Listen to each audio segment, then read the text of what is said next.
Welcome to the design process, A Brain Break.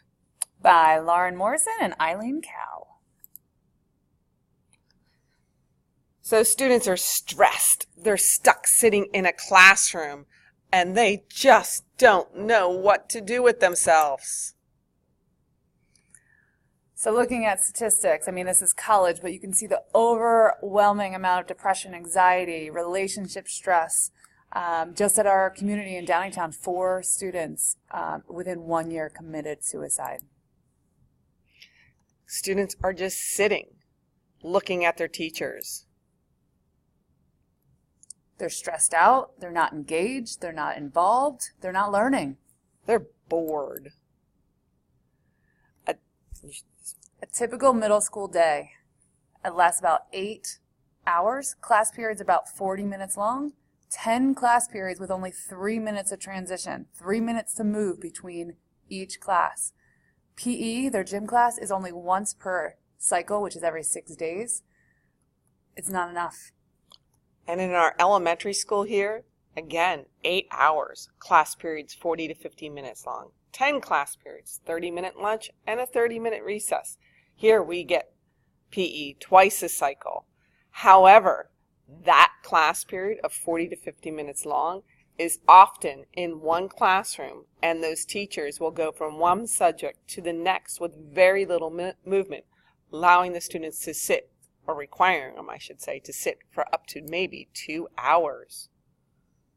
Which is where we decided to bring this design process, the engineering design process, into play.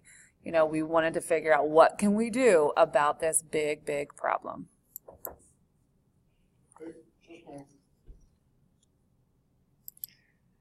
So exercise meets technology. And what do we get? A brain break. So exercise, as we know, is critical. And as my background in exercise science, it's pretty alarming the lack of exercise that we are giving our students and our youth. You can read these statistics. Kids need more movement.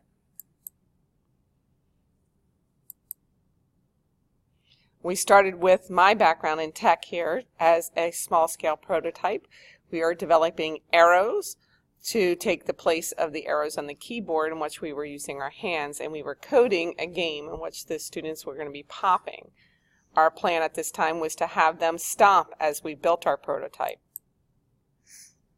As we continued through our prototype, we went to our larger scale, building larger stomp mats here, making sure we have lots of conductive space that will meet on the 2 sides.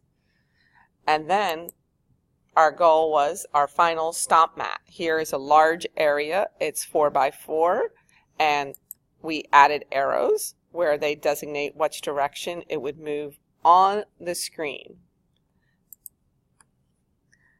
And then our big feedback that we got, or the biggest feedback that we got, was that, we're going to get bored with this one game. So we thought, okay, well then, why don't we allow the students to choose? And they can choose as long as they can hook it up to, arrows, and arrows are going to move the game, then it can be successful. So here's, Pac-Man is one great example. So take the stomp mat, take the game, and what do we get?